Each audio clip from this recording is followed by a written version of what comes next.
దినోత్సవం జరుపుకుంటాము. ఈ రోజు భారతదేశ 2వ రాష్ట్రపతి డాక్టర్ సర్వేపల్లి రాధాకృష్ణన్ గారి జన్మదినం. గురువు యొక్క ప్రాధాన్యత. తల్లిదండ్రులు మనకు జీవితం ఇస్తారు, కానీ ఆ జీవితానికి అర్థం చెప్పేది, దిశ చూపేది గురువు. గురువు లేకపోతే మనం పుస్తకం చదవలేము, అక్షరాలు నేర్చుకోలేము, సత్య అసత్యాలను తెలుసుకోలేము. అందుకే సంస్కృతిలో ఆచార్య దేవోభవ అని అత్యున్నత స్థానం ఇచ్చారు.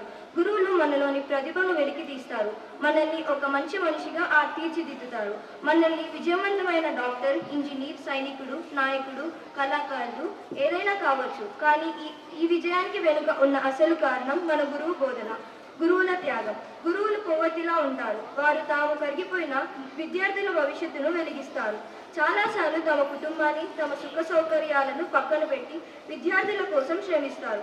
వారు ఇచ్చే జ్ఞానం పుస్తకాలకే పరిమితం కాదు. వారు మనకి జీవన విలువలు, నైతికత, క్రమశిక్షణ, ధైర్యం నేర్పిస్తారు.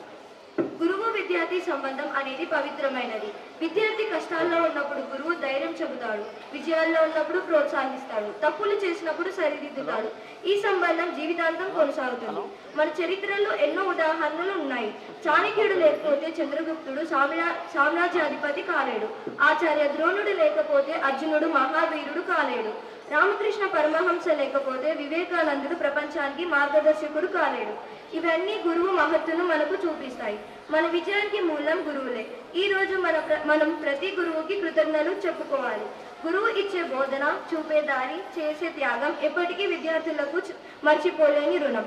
చివరిగా నేను ఏం చెప్పదలుచుకున్నానంటే, గురువు లేకపోతే మన జీవితం చీకటిలో ఉంటుంది. గురువు ఉంటే ఆ జీవితం వెలుగులో నడుస్తుంది. గురువు లేకపోతే మనం ఎవరమో తెలియదు. గురువు ఉంటే మనం ప్రపంచానికి ఆదర్శంగా మారగలము. ఈ రోజు మన గురువులందరికీ మన హృదయపూర్వక కృతజ్ఞతలు. ధన్యవాదాలు.